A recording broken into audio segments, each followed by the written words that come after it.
परमात्मने नमः। साधन सुधा सिंधु। अध्याय मुक्ति सहज है।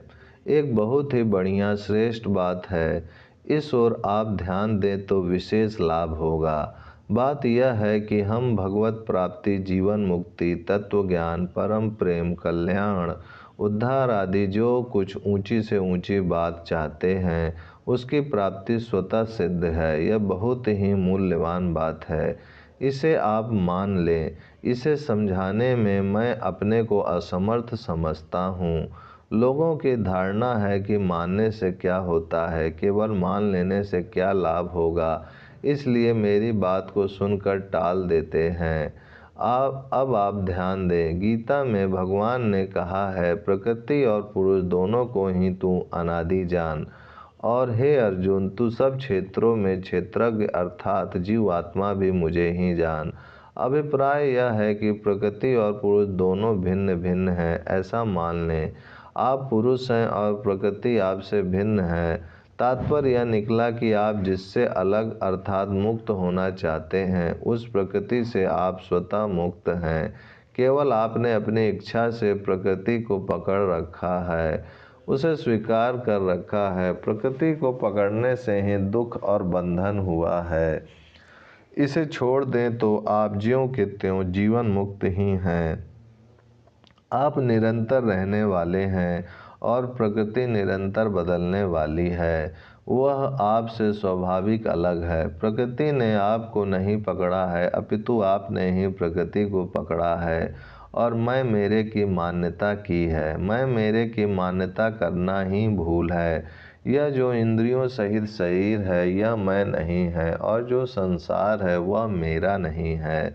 इस बात को मान लेना है और कुछ नहीं करना है, कारण कि वस्तुतः बात ऐसी ही है। आप निरंतर रहने वाले और संसार निरंतर जाने वाला है।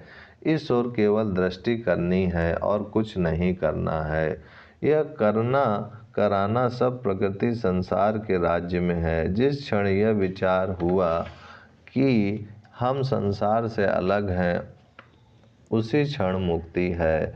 संसार से संबंध मानने में खास बात है उससे सुख लेने की इच्छा। यह सुख लेने की इच्छा ही संपूर्ण दुखों, पापों, अनर्थों, दुराचारों, अन्यायों आदि की जड़ है। जब तक सांसारिक पदार्थों के संग्रह और सुख भोगने की इच्छा रहेगी, तब तक चाहे कितनी ही बातें सुन लो, पढ़ लो, सीख लो और चाहे त्रिलोकी का राज्य प्राप्त कर लो, फिर भी दुख मिटेगा नहीं, यह पक्की बात है। संग्रह और सुख भोग की वृत्ति चेष्टा करने से नहीं मिटेगी। यहाँ चेष्टा की बात ही नहीं है। आपने मैं मेरे की मान्यता की हुई है। मानी हुई बात ना मानने से ही मिटती है, चेष्टा से नहीं। चेष्टा से नहीं। विवाह होने पर स्त्री पुरुष को अपना पति मान लेती है, तो इसमें पति मानने में कौन सी चेष्टा करनी पड़ती है। बस केवल मानना होता है। किसी से संबंध जोड़ने में और संबंध तोड़ने में सब स्वतंत्र हैं। वास्तव में हमारा संबंध केवल परमात्मा से है। भूल से हमने प्रकृति से संबंध जोड़ लिया। अब उस माने हुए संबंध को तोड़ लेना है, बस यही काम है। परमात्मा से हमारा संबंध स्वाभाविक और सच्चा है और प्रकृति से हमारा संबंध अस्वाभाविक और बनावटी है। अस्वाभाविक और बनावटी संबंध को तोड़ देना है। वह टूटेगा प्रकृति से अपना संबंध ना मानने से। पहले अपने को बालक मानते थे, पर क्या अब अपने को बालक मानते हैं? तो जैसे बालकपन के साथ आपने मान्यता की थी, वैसे ही अब जवानी के साथ मान्यता कर ली कि मैं जवान हूँ, ऐसे ही मैं रोगी हूँ, मैं निरोग हूँ आदि मान्यताएं कर ली। वृद्धावस्था के साथ मान्यता कर ली और फिर मृत्यु के साथ मान्यता कर ली। विचार करें कि मान्यता करने के सिवा आपने और कौन सी चेष्टा की। जैसे आपने पहले अपने को बालक माना, वैसे ही अब अपने को बालक ना मानकर जवान मान लिया। तो केवल मान्यता ही मान्यता है, ना कोई चेष्टा है, ना कोई विचार। इतनी सुगम बात संसार में है ही नहीं। केवल संयोग जनसुख की इच्छा के ही कारण कठिनाई हो रही है। वह संयोगजन सुख भी ऐसा है कि जिससे परिणाम में दुख ही दुख मिलता है। सुख की लालसा से महान अनर्थ होगा ही। इसे टालने की ताकत ब्रह्मा जी में भी नहीं है। रुपए मिल जाए तो सुखी हो जाऊंगा, पदार्थ मिल जाए तो सुखी हो जाऊंगा, यही सार बात अटकी हुई है।